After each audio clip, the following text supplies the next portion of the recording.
আসসালামু আলাইকুম ওয়া রাহমাতুল্লাহ।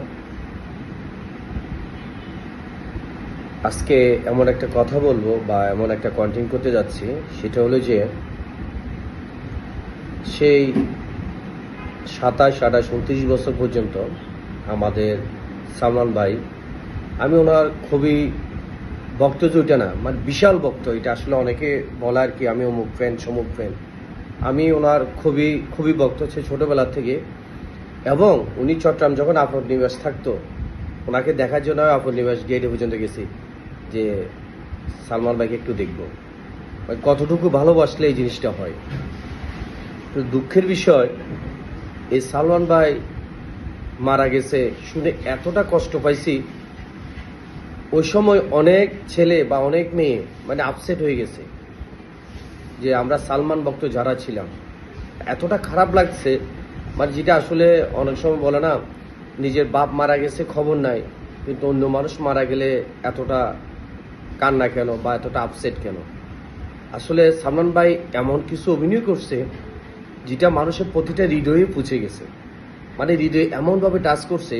তার চলার, কথা বলার স্টাইল, তার গেট আপ, মানে সব কিছু অসাম ছিল।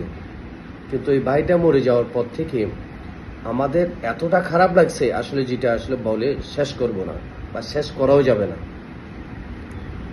বেশ কিছুদিন আমি অনেকজনকে দেখছি সালমান ভাইকে নিয়ে কন্টেন্ট করছে বা ঢাকাতে অনেক আন্দোলনও হচ্ছে।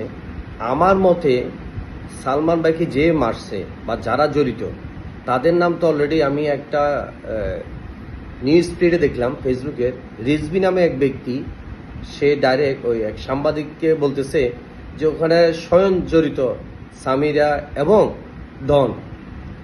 তো ডন জড়িত, ডন বিভিন্ন জায়গায় বলে আমি এটা করে নেয়, সালমান স্যার আমার অসমাপ্ত সব কিছু মিথ্যে অভিনয় করার কারণটা কি?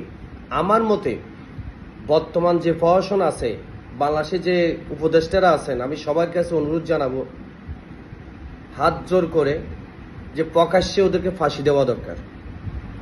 কারণ আমি অ্যাক্টর, আমিও নাটক করি, নাটক নিয়ে কাজ করি, আগে ছিলাম কন্টেন্ট ক্রিয়েটার, এখন নাটক করি।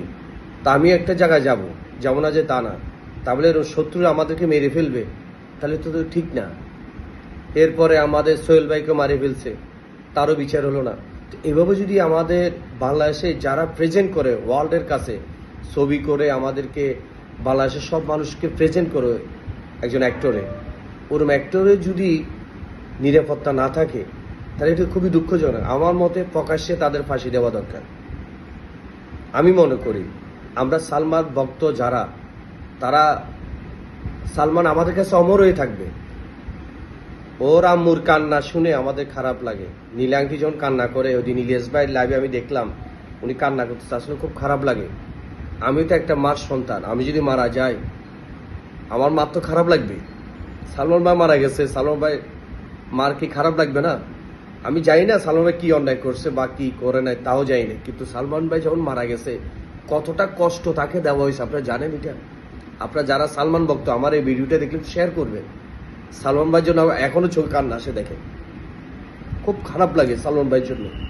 আমি জানি না উনি আমাকে টাকাও দেয় না, পয়সাও দেয় না, ইভেন ওনার মাও কখনো আমাদেরকে বলে নাই বাবা তোমরা কেমন আছো। খুবই খারাপ লাগে সালমান ভাইয়ের জন্য। আমি সবার কাছে একটা অনুরোধ করবো, এর ফাঁসিটা যাতে ভালো মতো হয়, এর বিচার যাতে সঠিকভাবে হয়। কারণ এ সালমান আর কখনো তৈরি হবে না। সালমান ভাই আসছে একবারই, দ্বিতীয়বার ইন্ডাস্ট্রিতে কেউ আসবে না। আমি সবার কাছে অনুরোধ করব আমার ভিডিওটা শেয়ার করবেন, এবং আমরা সালমান ভক্ত যারা